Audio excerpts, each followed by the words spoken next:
Welcome to Risk Management Explained, a monthly podcast series brought to you by Aegis Risk Management that discusses events, methodologies, concepts, and how to handle the unexpected within the construction industry.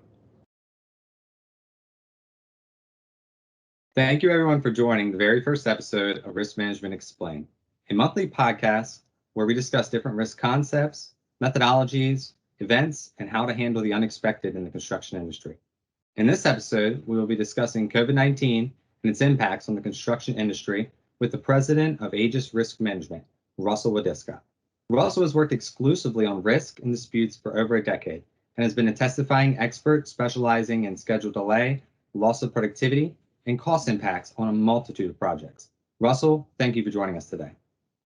Thank you, Dalton. It's a pleasure being here today. The pleasure is all mine. And I'll be your host this evening. My name is Dalton Beard. I've worked with Aegis for over 2 years now, and I've been in the industry for about 5 years. Most of my background is in data analytics and statistics. But nevertheless, all right, Russ, let's jump right in. So I want you to rewind with me to the beginning of 2020, just prior to when COVID was recognized as the devastating pandemic that it is, before the government ordered widespread business closures and restrictions in the pre-mask era that we may one day call it. At that time, economists were super optimistic on the year's outlook. Real GDP was projected to grow 2 percentage points in the first quarter. Spending on construction outlays were setting exceptional strong paces to begin the year, with nearly 9% increase in spending in both January and February compared to the prior years. Then COVID blindsided everyone, devastated economies around the world, caused panic, and specifically the United States, where actual real GDP was determined to have decreased by 3.5 or approximately 3.5 percentage points from the prior year, according to the Bureau of Labor Statistics. So nearly every industry was impacted to one degree or another. My question is, how do you believe the construction industry specifically fared in comparison to some of the others? That's a great question. I think the construction industry actually did very, very well.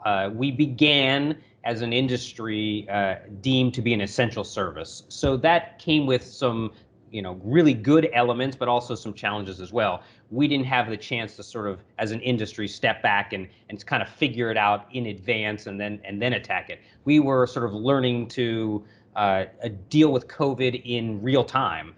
So most of it is essential service. There was a few states where they were shut down in the beginning, but overall it was just figured out as you go. And as a whole, I think we really adapted quite quickly. And impacts were not really understood at that point. It was just everybody working together to try to move through this, limit the impacts, make whatever changes they could in the near term. But it was a pretty wild ride in that March, April timeframe for sure. Right, and we saw this with the owners being more apt to give the contractors a break and have more leash to allow them to deal with these impacts, because nobody's experienced anything like this before. Yeah. So in the March was really the start of the impact, right? The pandemic just crippled the world basically. The government mandated business closures and owner-initiated project delays and shutdowns. Ultimately, conditions just rapidly deteriorated around that time. And around the same time, I actually remember in the office, you and I were discussing that we expected COVID, related claims to just come pouring in. We were preparing, we were getting, all of our documents ready and understanding the contract language as it relates. But I'm not really sure over the next few months that we really saw that influx that we expected. Can you explain just a little bit of your experience with the actual life cycle of these claims related to COVID? Yeah, you're correct. In the beginning, the March-April timeframe, I was out pretty publicly saying that we thought we were going to see a really influx of COVID claims. And that really didn't materialize. I think, as you indicated, some of that was because the owners just said, look, this is going to fall clearly within force majeure, and as a result, we understand what you're going through. We'll give you non-compensable time extensions. So that was some of it. And the contractors and the owners and all the stakeholders really worked together to try to solve the problem. And for the most part, people were able to come up with solutions. They lost some time here and there, but the impact wasn't as big as we thought, again, because a lot of this was deemed to be an essential service. But what was not really being captured at the time, and even as we went on, was this loss of productivity. People understood it was happening. Contractors were understanding it was happening, but they were taking mitigation measures. And what we really are starting to see is now that projects are coming to completion. I should say it mattered where you were in the project's life cycle. If it was towards the end, then you could do all of this mitigation effort to your best ability and somewhat limit the overall impact. If you were at the beginning, now you had a harder task ahead of you because now you're dealing fully with COVID. But if your project was in the middle, and that's really where I was referring to a moment ago, now you were taking all these mitigative steps, but there was still enough work left on that project where you really started to see the loss of productivity, but you didn't truly understand it. So we went through the summer and a lot of the fall where we didn't see too many COVID-related claims. But as we've come now into 2021, things are starting to shift a little bit when the projects are more mature and they are understanding that, yeah, that COVID thing really had a much larger impact on us than we initially thought. And so we're seeing that starting to pick up now because contractors are getting to the end and saying, wow, there really was this big impact that we just thought we could recover, but ultimately weren't able to. Yeah, and it seems like those that were in the middle of a project or maybe even towards the end kind of drew the short stick on not having the prepared language in their contracts, or having the systems in place to handle a situation like this, which we've never seen before. And in the future, we can allow for those things, but obviously, if we're in the middle of a project, it becomes very difficult. So do you think that there was an inherent expectation, over the last year, over 2020, really, that this thing would just be past us by now, which really contributed also to people's, reluctance or really aptitude to submit a claim or to try to put together a claim, right? Because they truly didn't understand in the moment how big this thing was and how long it was going to continue to impact supply chain to staffing. So in hindsight, what adaptations do you see contractors did make that were appropriate and worked out, and what should they have done more of, staff and also including the management? Yeah. So, right, I think, if we knew now or knew then what we know now that this was going to be, last so long, I think people's approach would be completely different, both the owners and the contractors. But at the time, in the sort of spring and early summer, there was some thought that this might be a shorter thing. And so that you just sort of had to power through and do whatever you could to get through it. But now that we know it's lasted longer, there are some steps that really would have made this better.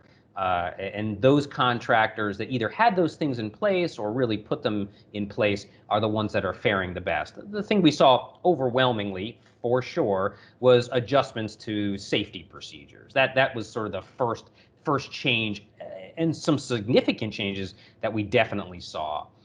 But the thing that we could have done better, still could do better, it's really about understanding the data, the project controls elements of your project, understanding where you stand at any one time, understanding through a really well-detailed project schedule where you can take mitigative efforts, because some of these things can be done without huge costs. Some have other, real cost elements, but it's the main changes are really about better records, understanding your supply chain much better than we did before. Those impacts were really huge and continue, even today.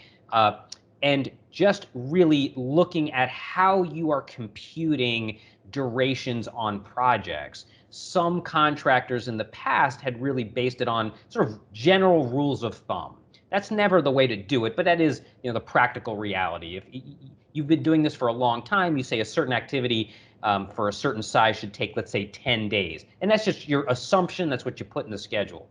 But what we found was that what you really needed to do now is build it from the bottom up. What is your productivity for that activity? What were the assumptions you made, and are those still applicable in times of COVID?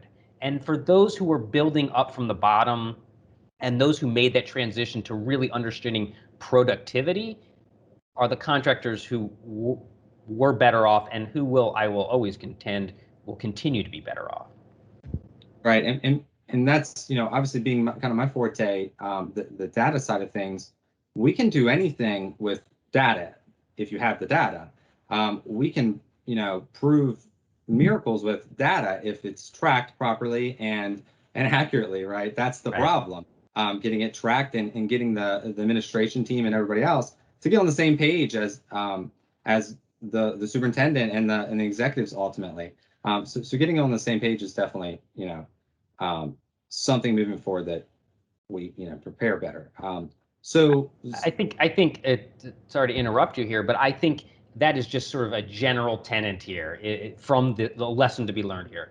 The more data, the better, because and the more frequent data, the better. So if you're waiting for a month to get a schedule update, maybe in normal times that's okay. It's still too long, I would argue. But in times of crisis, in times of when there's a major issue, an exogenous change like what we experience, having the data and having it as close to real time as possible is really essential. And that is one of the big takeaways from this past year. Right. And having that data in a format that you can prescribe a solution or prescribe risk, to limit your risk rather. So do you believe, was it possible really rather to be more prepared in general to impacts such as COVID? And is it possible to put those practices in place? I know we just talked about some of them, but do you believe as a whole, like when you look at the construction industry and we talk to the contractors in general, and there's all this uncertainty involved with COVID where it just hit us. We didn't have any clue it was coming. What measures can we put in place, or what steps can we take to be prepared for stuff like this in the future? It's just one of those really new things to the world, right? We didn't have this 10, 20, 30 years ago. I think that the construction industry as a whole is better prepared than other industries. And I say that because dealing with external events is not something new. There's, hurricanes and tornadoes and earthquakes and things that have disrupted individual locations in a drastic way. That has been something that construction companies have had to deal with for quite a long time, and have things in place that'll let them do that. But those are really localized problems. I mean, even if it's like a whole state has to deal with it, that's still local, and the time frame of disruption is much shorter. It's a year. It's a month, several weeks to a month before you can really resume activity. What was so different about this was the duration and the need to not do one big shift, but to really rethink the way you were going to do the job, rethink how you were going to get the various trades in place. Stacking of trades, while never ideal, is a reality on many jobs. In this instance, that became a safety problem. So what can they do? Again, I'll sort of go back to my earlier answer. It's about data collection. So what I would recommend is much more frequent schedules instead of once a month. This is something that I would be tracking at a minimum of every 2 weeks. You want real-time data. You want better documentation. You want your daily reports to be much more comprehensive and detailing the kind of information that is causing impacts. because not older in other situations the impact would be very clearly defined. Here, this was this sort of loss of productivity that we're seeing. But there should be a way to document that really in real time on your daily reports, and better tracking. People, contractors have generally a good sense of their supply chain, but it's just generally a good sense. But this really required, because of the global nature of it, to really understand their supply chain. And hopefully, coming out of this process, it has forced contractors on all of their projects, even in non-COVID times, to really have a better understanding of where their long lead items are, and those things that are coming in what has become a very interconnected construction world. Your materials are no longer just coming from localities; they're coming from around the world, and so better tracking on that has become incredibly important, and this just really brings it to light how important it is.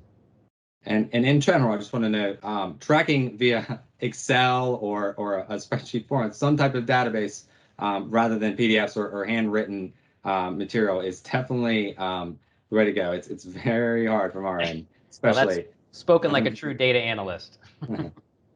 So I'm sure we'll have many future discussions on the impacts of COVID as they continue to show up. But I've touched on everything I wanted to talk about today. To recap, we talked about the initial impact of COVID on the industry, some of the nuances of the COVID-related claims and the project life, or the life cycle of the COVID-related claims, and how contractors have adapted, and with some of the things we've seen, and also some of the things they can put into place in the future to be more prepared and put the correct best practices in place to track these types of things.